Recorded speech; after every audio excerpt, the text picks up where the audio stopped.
We're going to pivot now to weather. Anthony's got a look at that forecast. Anthony, it's a matter of who's getting hit with that rain and wind. So who needs to be ready? Yeah, we're catching the tail end of the lake effect rain showers, Awesome. but the clouds Thank at you, this guys. point, so I mean, much we're just over the cloud coverage. It's been about a day and a half now, and we still have some lake effect showers taking place in southern Summit County over to Stark County. That is where it's raining the steadiest right now. We have the radar on its most sensitive level, so Lawrence seeing some light rainfall over to Jackson around Route 794 here, just south of Chippewa, close to the metro.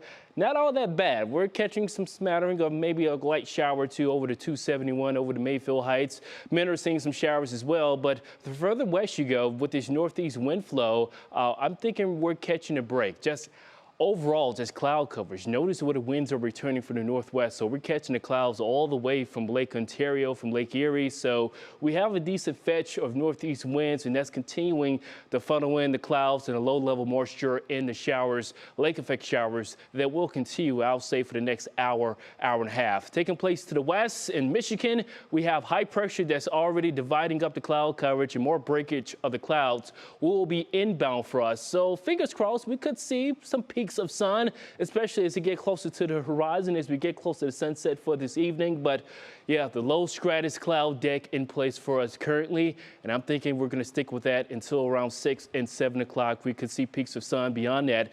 Clearing skies prevailing, and temperatures will be falling into the mid to low 60s by the time we're waking up. So clearing skies for tonight for early Friday morning, and that's going to set us up for a gorgeous start to your Friday morning right into the early afternoon. No impacts in sight for your Friday outside of the fair weather's cumulus clouds we have in place.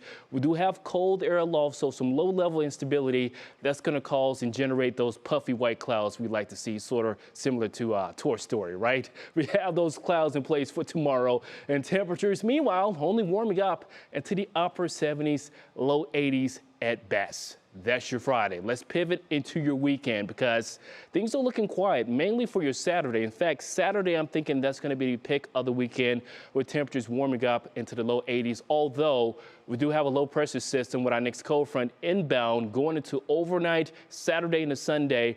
Rain and rumbles briefly for that time frame, and then going into next week, some of the coolest air since June 1st. So a couple of months it's been since we had highs only in the upper 60s.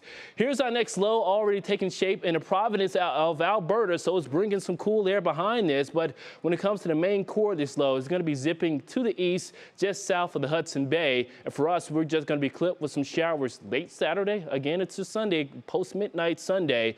Then here comes the cool air with more lake effect rain showers rotating in from Monday and Tuesday.